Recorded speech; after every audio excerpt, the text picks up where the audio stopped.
scale, and I mean, just from sitting in here, we could hear it thundering in here with support. How are you feeling right now? I'm feeling very, very happy. Like, this is one of the biggest moments ever in my life. It's honestly not because I'm lazy with words, but it's difficult to describe. I'm very happy. Can you talk a little bit about the journey, back to the UFC and how much it means to you to be back here and for it to be in Denmark? It's been a tough journey. It really has. I got released from UFC. I had my last fight in UFC almost to the date 3 years ago.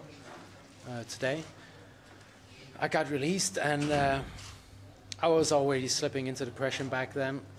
So, in hindsight, it was good for me because the income from UFC actually just sustained a bad lifestyle.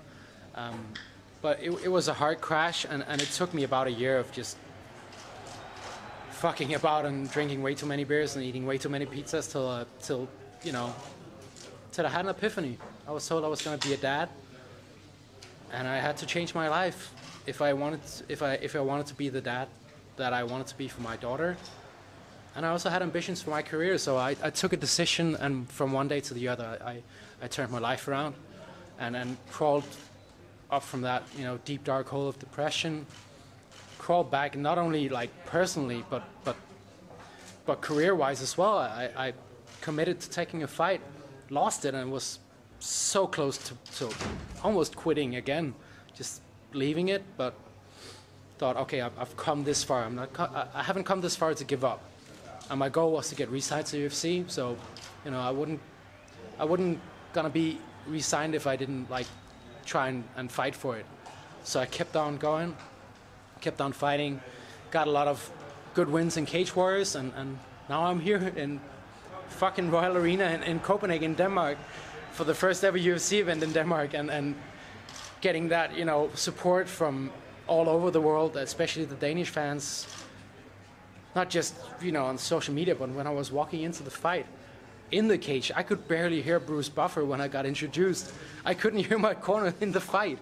That's crazy. If that's not a fucking fairy tale, I don't know what is. And you had your family, of course, with you as well this week. How much does it mean to you to have, so much support and have your family here with you when you make your, return to the UFC? It means everything for me. It's my family that helped me get back to where I am now. Had my fiance, quit on me, which she should have actually. I was not a nice person to be around.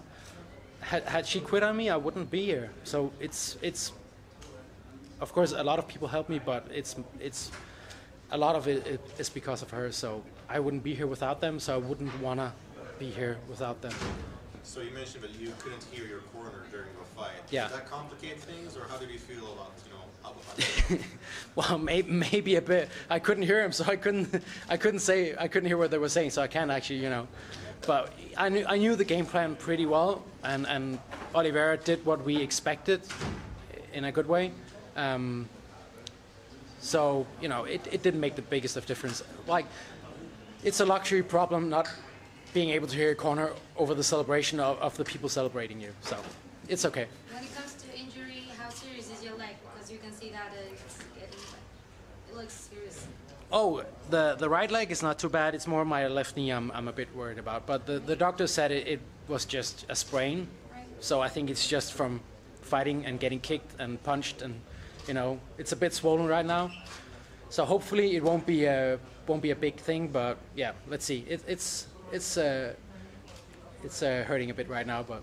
So approximately how much time will it take to see you again? Because probably you have a bit longer right while you are again in the UFC. Well, I think it's been half an hour since I fought, so I think I'd need maybe a week to be able to say how much time I need to take care of this. But are you hungry to yes, I am. Again? Sorry, I'm just making a bit fun. Yeah, I'm very hungry to get back in the cage. As you could hear, I want to fight Mikiem Perrym September 14th, if possible, in Vegas, if my injury allows it. That could be a fun fight. There was only 2 minutes left in the fight. It's like the whole fight was just standing in the balance. They stood you guys up. What was going in your head that moment? I was happy about that because I felt anytime we ended up in grappling situations, it felt like he didn't try to be offensive. He just tried to hold on, and just the fact that he went for takedowns told me a lot about the pressure he felt from me. Why did you pull out Mike Perry of all people? What interests you about that fight? Well, he comes to put on a show, and I feel I do the same. I like to fight in an entertaining fashion. So does he, and he should be healed up from his nose injury. So after getting this one, I feel that would be a sensible step up the ladder on my way towards my goal, which is to get into top 10. Time out in SBG before this fight. Can you talk a little bit about that and how that's, what kind of looks did you get there and how did that help you going into this fight? Yeah, the guys at SBG has been very helpful with me. The first time I connected with them was back in February when I was preparing for my Cage Warriors interim title fight. They've been so helpful, so welcoming, so nice to me, especially John Redmond from SBG. Big shout out to you. He helped me a lot for this fight by, we started calling him the Mimic because he was copying Alex Oliveira as much as possible and took time out of his schedule to help me prepare for this fight. So to everyone at SBG and especially John, thank you. There was kind of a weird situation where you were up-kicked, and which was a very obvious foul, but the referee didn't reset you to the position, which would have been dominant for you. Yeah. How did you feel about that, of the general refereeing? Well, in hindsight, I should have been reset in that position. But honestly, referees have a really, really tough job. Of course, they should always do their best job, but it didn't change the fight, so I don't want to, referees have a really tough job. I have the most respect for them. Sometimes it can be even, tougher than being a fighter. So no issues there. He did a good job in general, I feel. At the end of the fight, you had top position, you were pounding away, felt that the finish was really, really close. What was going through your mind? What went through my mind was that,